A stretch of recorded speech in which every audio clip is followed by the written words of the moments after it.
Hey, your name's Brennan, and you're here today at the Occupy DC protest. And you can hold that for me. No problem. What exactly brings you out today?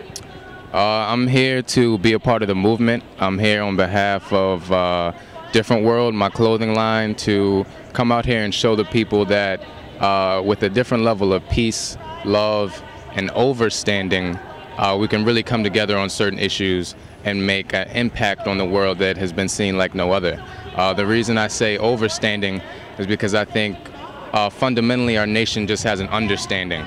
And with an understanding, we can't really move forward and create the change that most people want to see. So you're looking at it from I've done a few interviews, and you seem to be looking at it from a higher level. Like, you're not here for, okay, I got this one particular beef or this one particular issue.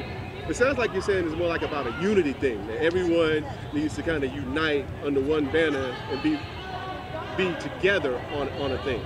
Well, it's funny that you said that. Yes, that's what we do need, unity. But more importantly, we need common unity. So you see all people around from different walks of life, different ethnicity groups and backgrounds and nationalities. And that's what forms a community.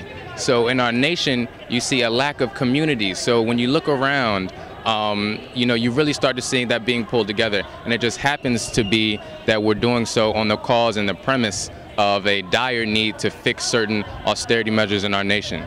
Well, we aren't really a nation that's unity oriented right now, because we're not taught to be that way. We start out little in kindergarten, be the best, be the biggest shark in the tank. And all of a sudden, when those same little kids we teach that grow up to be politicians and entrepreneurs, we have a problem with it. So it sounds like maybe society needs to take a look at itself. And I think that what's happening today is a wake-up call. Would you say the same?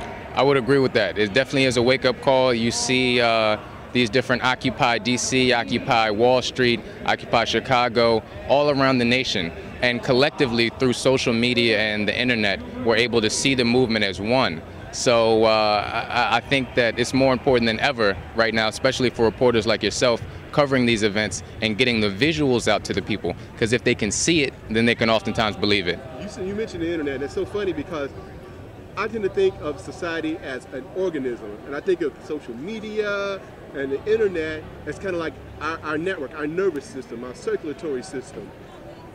Do you think we would be in this situation if we actually acted like an organism, if we quit acting like the biggest shark in the tank? I think you hit the nail right on the head. We are an organism in this great world, Mother Earth, however you want to put it.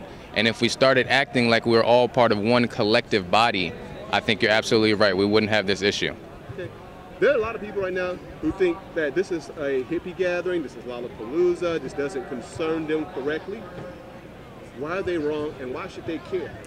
Well, I don't think they're wrong. I think that to a certain extent this is a hippie gathering, but the term and the definition of hippie has been so twisted and manipulated over the course of the last 20, 30 years that it's almost laughable.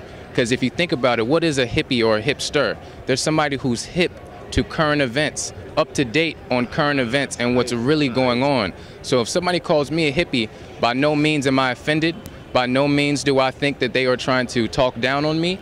I'm hip to the events. I've done independent research. I've done all types of activism in the past. So seeing people with like minds congregate on the same cause is great. It's spectacular. Okay, this isn't just happening in the U.S. I was on the internet this morning. Similar events are happening in Greece, Spain, the UK, Israel, Egypt. All of a sudden, I guess it's just coincidence, really, that all of a sudden it's just happened. I don't know. Why do you think all of a sudden people are starting to wake up? Well, my perspective on that is this. There's a quickening taking place, a quickening and an awakening of consciousness.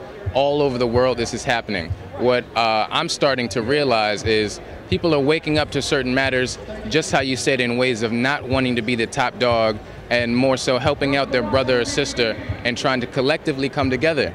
And as long as this awakening continues, which it shall, and it shall speed up through October, we're going to see great things happen. What do you think nature wants of us by the sudden awakening? What do you think is demanded of us by nature from this awakening? Like I said, I think it's a consciousness, a knowledge of self, a knowledge that we are small, very small cells within this huge cellular structure that is Earth, and then even further within this huge body of energy called the universe. So knowing that we are not the top dogs and being able to accept that with love and understanding is, I think, what the Earth wants us to realize. You know what happens when there's one cell in a body that's for itself? You know what they call that? Cancer. Would you say that right now humanity has multiple cancer? I would agree with that. I would definitely agree with that. Okay, all right. Thank you very much. Powerful words. I hope that influence spreads. And let's be about it. Let's be about unity. Thank you. Take care. That's what's up, man. Thank you. Brother.